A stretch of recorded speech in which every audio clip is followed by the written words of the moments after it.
This is one of the biggest mistakes that I see a lot of sellers making, and it is having the wrong keyword. So I just want to illustrate what it looks like here. So some people may look this up and they say mini navy blue umbrella auto open close. Okay, like that's the keyword.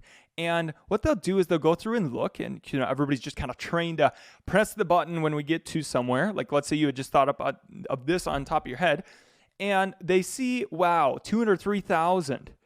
Okay, that's pretty crazy. What else is there here? That one's doing 6,000 a month. That one's doing 86,000 a month. All right, so they're like, wow, there's some revenue in this, and nobody's really optimizing for this. Nobody's really optimizing for this mini navy blue auto open close umbrella. Maybe I should do that, or really focusing on that. But here's the main issue here. There's literally zero search volume. So if I were to pull up Helium 10 or Viral Launch here, the search volume is not even available because there is literally no search volume. So that's one thing to take into account. Now, what people will do is they say, wow, like, look, there's some revenue in the market, and there's like this guy's on page 1 with 1 review. Maybe I could be in and come and do this. No, you need to make sure that you have the true keywords. So what do I mean by that? What you need to do is, here's another thing you also want to look out for, just really quickly. If there's something that's ranking high on a keyword and it has barely any revenue, that's a sign that that keyword has no volume.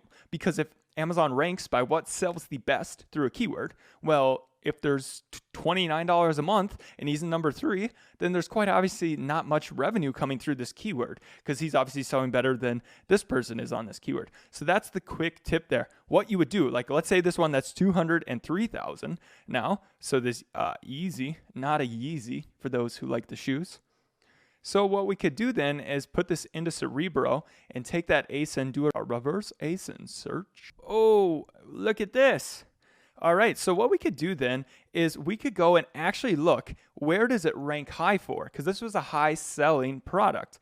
Okay, so and it's ranking for 7,569. So if we sort by all the things that it's actually getting sales through by position rank 1, so here are the actual keywords that it's ranking through. So maybe let's try to find some higher volume ones in here. Or even, I guess we'll just take a look at this one. So a windproof umbrella.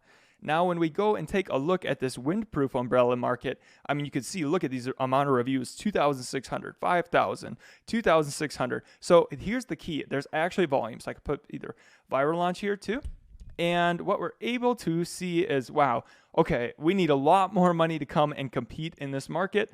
And there's just a crazy amount of reviews in here. And probably not something that you would want to go into. So always make sure that the keyword that you're looking through when you're analyzing a market, because remember, keywords are just markets. Like there's different markets for all of them. And essentially you want to make sure that there's actually volume and that it's not a market of one person a year and that it's actually a big market. So that's the little tip that I see a lot of people making wrong. And here's the other thing, like let's say this were kids' hippie pants. I mentioned this several times in the course, and then all of a sudden you're like, wow, I should be making kids' hippie pants. Nobody else is. Look, these other hippie pants that are doing a lot of volume. Well, maybe there's not too many people looking up kids' hippie pants, especially, yeah. So anyways, make sure that there's volume. Do reverse ASIN, see where it sells through. The position rank is important here because if this was rank 10,000 and it was dog food as the keyword, obviously that doesn't matter. So if we know where the volume is and where the products that we want to replicate or where we want to emulate and are somewhat similar to us, we see where they rank, then we're really able to know what the markets are. And so this concept is why it's really important to have a keyword tool, because I don't care just what products are selling. I want to see what they're selling through. And the only way to do that is with keyword tools.